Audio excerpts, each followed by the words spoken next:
He tried to fix her armor. The alien warrior queen seized his wrist, not there. Neve. Beginning. The winds of Arinder Prime howled like wolves across the jagged ridges of glassy black stone. Thunder cracked in the copper-red sky, illuminating the battlefield where two civilizations had met in brutal collision. The air still reeked of ozone and burned alloys from the orbital bombardments earlier that day. The war between humanity and the Valorians, an ancient race of warrior nomads, had raged for 4 years, stretching across half a dozen colonies. Private Elias Kale crouched behind a broken transport hull, his pulse rifle cooling in his trembling hands. He wasn't a soldier by choice. Like most conscripts, he had been pulled from his home on Ceres Station and thrust into this endless war. His talent wasn't combat, but engineering, specifically field repairs for armor, drones, and exosuits. That was why he survived longer than most. Soldiers could be replaced. Mechanics were harder to come by. The storm above dimmed, and through the smoke Elias spotted something impossible. A towering figure of obsidian and silver armor collapsed on the ridge. The silhouette was unmistakable. The shape of the helmet, the jagged shoulders, the intricate layered plating of living metal, it was Valorian. And not just any Valorian. Queen Serenith herself, the Iron Empress of the 9th Legion, the undefeated commander who led her people with unyielding fire. Humans told stories of her as a monster, a shadow in the void whose blade split battleships.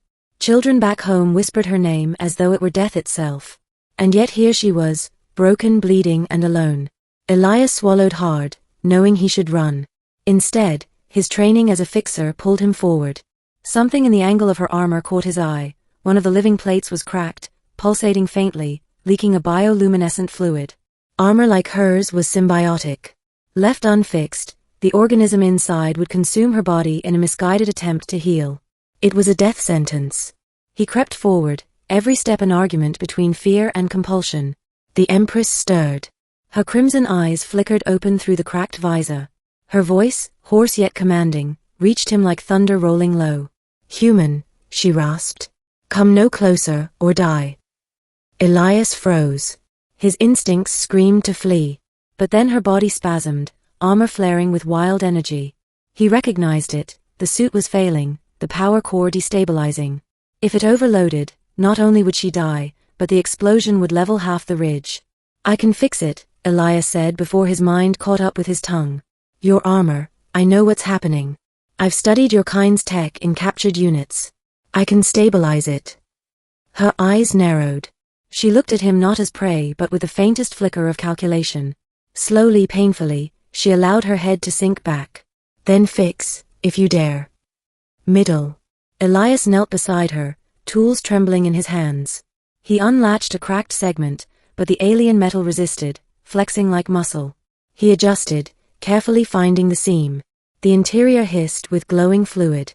"Careful," he muttered, working. "If the core vents here, you're finished." Her gauntlet hand shot up with startling strength, clamping around his wrist. Her grip was ice and steel. "Not there," she growled, voice harsh yet resonant. "Never there. That plate shields the heart thread. One cut, and my spirit ends." Her eyes burned into him. She was not pleading. She was warning. Elias nodded quickly. "All right. I'll reroute instead." He shifted his tools, sweat dripping. He knew enough from dissections of captured suits, though none had been alive like this. The armor seemed to breathe under his touch. Hours passed, or maybe minutes, it was hard to tell. All the while, Serenith studied him. At first with suspicion, then with an unsettling curiosity. He expected her to lash out, to kill him the moment she was stable. But she didn't. She asked questions instead. "You mend machines, not for glory.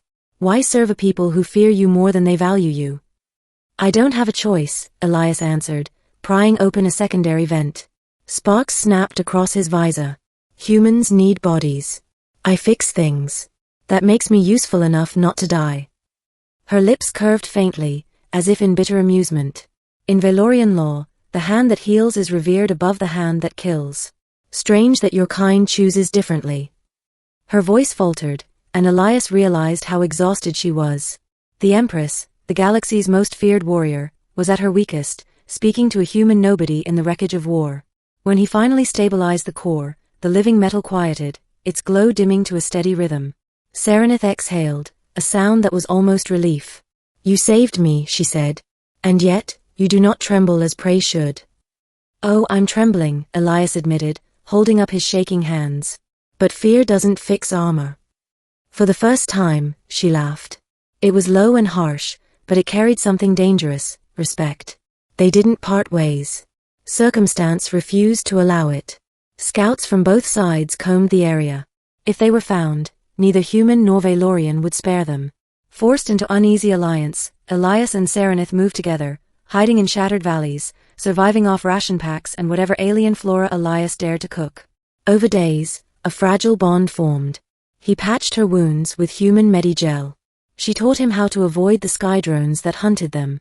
He learned fragments of her culture, of the song of the blade, of how armor was grown, not forged, bonded to warriors at birth. She, in turn, listened when he spoke of home, of quiet stars above Ceres Station, of laughter in metal corridors, of a life before war. One night, under the red auroras of Arinder's sky, Serenith studied him for a long time before speaking. You are unlike your soldiers. You seek to mend, not to break. Perhaps that is why the armor listened to you. Elias frowned. Listened. Her crimson gaze was steady. The living plate bends only to the worthy. If it accepted your hand, then you are more than what you think you are. He laughed nervously. I'm just a mechanic. Then perhaps a mechanic is what the galaxy truly needs, she said softly. Climax. Their fragile refuge ended when a human patrol found them. Drones swarmed the cliffs, searchlights cutting through the night. Elias froze as the soldiers hailed him. Private Kale.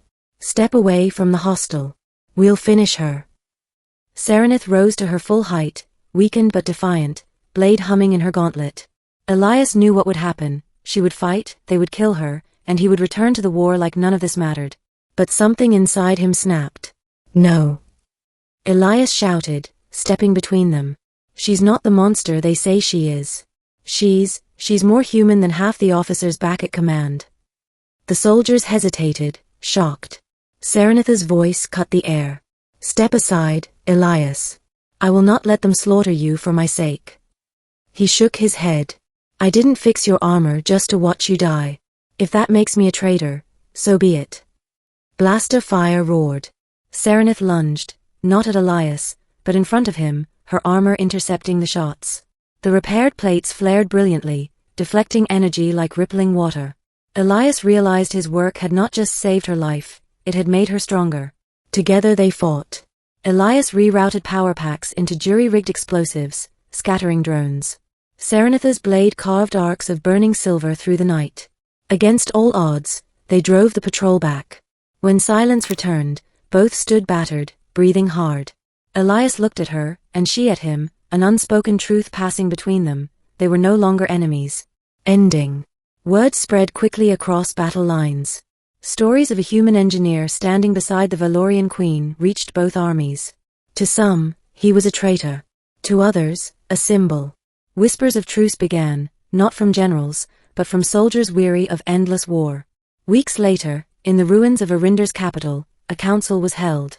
Humans and Valorians alike watched as Queen Serenith, armored and radiant, stood beside Elias Kale. He tried to fix my armor, she declared to all. And when I seized his wrist to stop him, he did not flinch. He listened. He learned. And in doing so, he saved not just me, but what remained of my people. Her gaze swept the hall. If one human mechanic can find honor in the heart of his enemy, then perhaps so can all of us. The council erupted in argument, but the seed had been planted. For the first time in years, peace was not unthinkable. Later, when they were alone, Elias asked her quietly, "Did you mean it? About me being worthy?" She touched his wrist gently, no longer in warning but in trust. "Not there, never," she whispered, echoing her words from the battlefield. But now her meaning was different. You are not meant for the wounds of war. You are meant for the bonds that heal it. And though neither knew what the future held in that moment, among the shattered stars of a weary galaxy, they had forged something stronger than armor. Something unbreakable.